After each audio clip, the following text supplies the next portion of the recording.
Hey folks, Chris here with LazyFA.com. Welcome back. We're here with another documentation video, and this one is going to be about the manipulation monitor. To access this tool is exactly the same as any of the other tools on LazyFA. Once you're looking at a company on the dashboard, simply click on the menu and then click on Manipulation Monitor. And when you do that, you will end up on the Manipulation Monitor Overview, which is the page that we're looking at right now.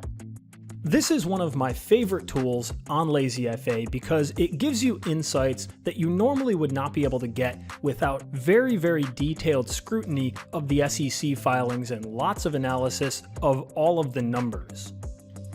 Now, I'm not going to go into all the nitty-gritty details about how everything works in this tool, but what I'll do is give you a high-level overview of how the tool is laid out and how you can use it in order to identify manipulation in the financial statements. So the manipulation monitor has one primary goal, and that goal is to expose companies that are not being honest with their financial reporting. In order to do that, LazyFA looks at four primary components. First, it looks at the potential that the company has to be manipulating revenues.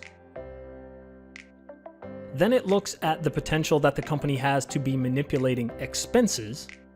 Third, it uses the Bentons M-score to identify the likelihood that the company is or is not a manipulator.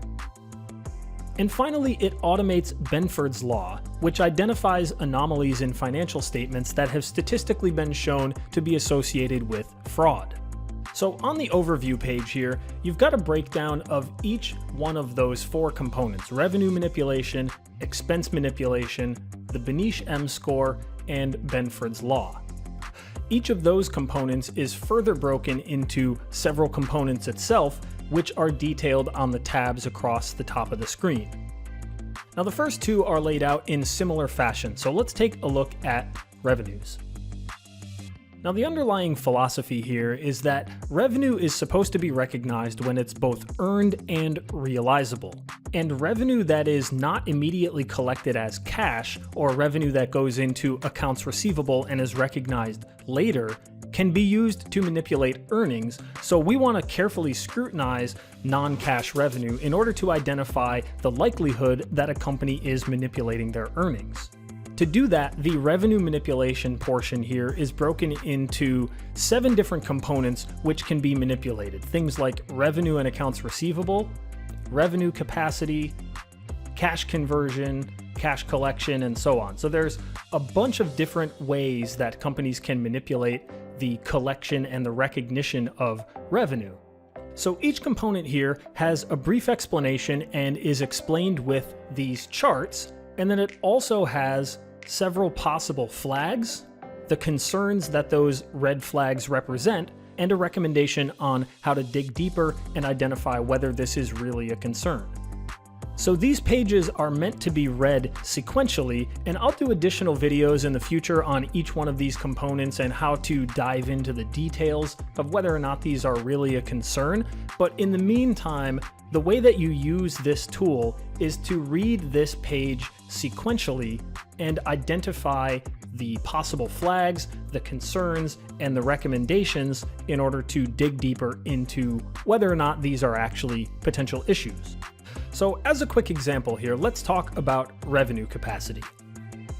What LazyFA is trying to identify with these charts is an unusual revenue capacity change.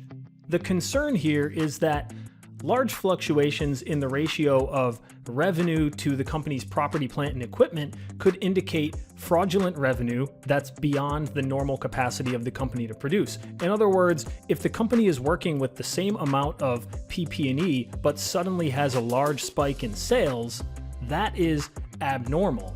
So LazyFA is looking for significant increases or decreases in the ratio of revenue to PP&E because those fluctuations in this ratio can indicate either that more revenue has been produced with the same property, plant, and equipment, or that PP&E has decreased significantly and very quickly, and both of those are very unusual things.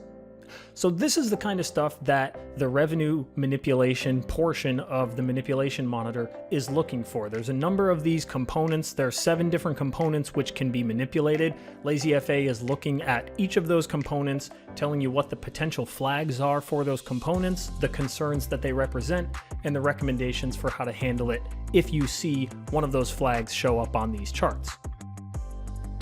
The expense manipulation tab is laid out similarly. The only difference is it's broken into 3 components, and those 3 components surround asset classification, taxes, and the company's expensing policies.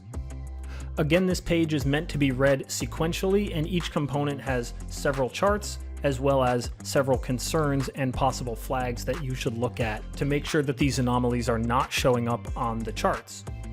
So the goal here with the expense manipulation detection is to identify things like misclassification of assets, changes in capitalization or expensing policies, and changes to depreciation or amortization policies, because all of those things can be used to do 2 different things. They can be used to shift current expenses to later periods, or they can be used to shift later expenses to current periods, and both of those things can be used to manage and manipulate earnings. So once again, both the revenue manipulation tab and the expense manipulation tab are meant to be read sequentially, and your goal here is to look at these charts, look at the concerns and the possible flags, and verify that none of these concerns and none of these spikes in the ratios that are represented by the charts are actually showing up on them.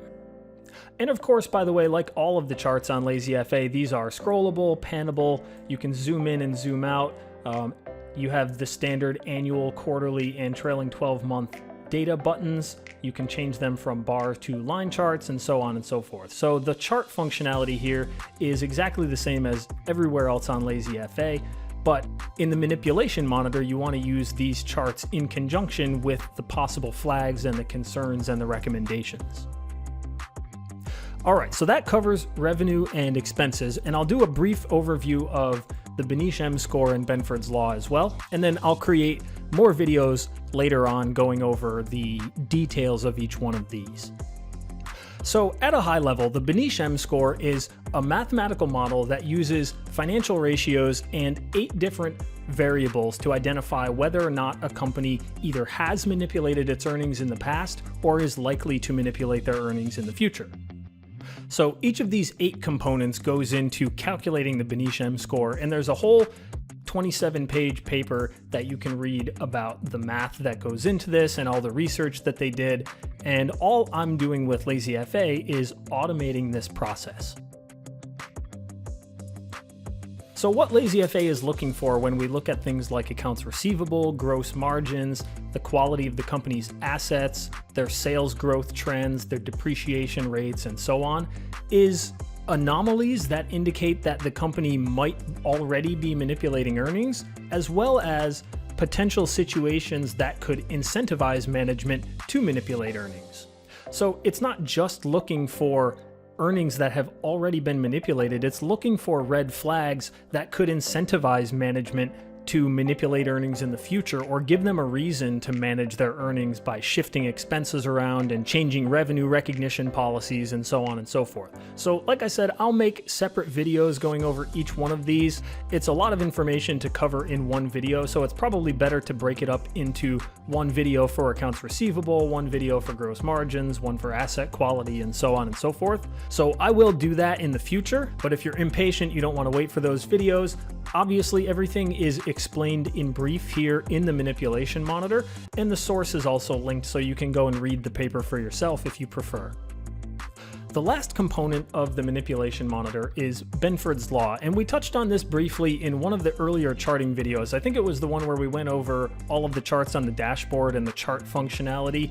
There was a reference to these charts in that video. So if you haven't seen that yet, I recommend that you go and watch that to get a better understanding of what these charts are showing you. But Bentons Law is a fraud detection algorithm that utilizes the distribution of leading digits in the financial statements to identify accounting irregularities. So like the Bentons M-score, Bentons Law is linked here. There's a source if you want to go and read the paper. It's pretty long if I remember right, 76 pages, but it is a fantastic read. Basically, you have three people that took a whole bunch of financial statement data from the years 2000 through 2011, so 11 different years of financial statement data. And they ran it through this mathematical law called Bentons Law, which is used to identify numerical irregularities in large sets of numbers. And what they found is that something like 83 or 84% of firms' financial statements conformed to that normal distribution. So when you identify a company that does not conform to this normal distribution of 30% of their financial statement data has a leading digit of 1, and 17.6% has a leading digit of 2, and 12.5% has a leading digit of 3, and so on. When you find a company that does not follow this normal distribution, it's indicative of either earnings manipulation or it's been found to be associated with companies that commit fraud. So what LazyFA does is takes all of the company's financial information. If you look at a quarterly distribution, there are 1,737 data points on Apple's income statement, so 1,737 numbers. On the balance sheet, there are 2,141, and on the cash flow statement, there's 957. So we take all of those numbers, which are 4,518 data points in total, we line them all up, we check the leading digits, and make sure that it conforms to this normal distribution. And if it doesn't, we can easily identify whether the deviation from the normal distribution occurred on the income statement, whether it occurred in annual versus quarterly data, whether it occurred on the balance sheet, or whether it is systemic to the entire set of financial data for that company. So when I use the manipulation monitor, what I'm looking for on the Bentons Law page is for this red line to be almost 0 all the way across, because if it's almost 0, then it means that for the most part, all of their financial statement data conforms to this normal distribution. In other words, the quantity of numbers that have a leading digit of 1 on Apple's annual financial statements is 31.13%, whereas the normal distribution is 30.1%. So that's pretty close. It's a deviation of 1.03%. If this was a deviation of 20%, then it indicates that Apple's financial statements are abnormal with respect to the other 84% of firms that were scrutinized in this paper and found to conform to the normal distribution. All right, so at some point in the future, I'll probably go into more detail about exactly how all this stuff works and how you can use it to better identify earnings and financial statement manipulation. But that hopefully gives you a good overview of what the manipulation monitor shows you, how to use it, how to really dig into these financial statements and identify companies that are playing with the numbers and see things beneath the surface that you normally would not see. With that said, thanks so much as always for tuning in. If you do have any questions about this or any of the other features on LazyFA, feel free to drop me a line in the comments, and I will see you next time.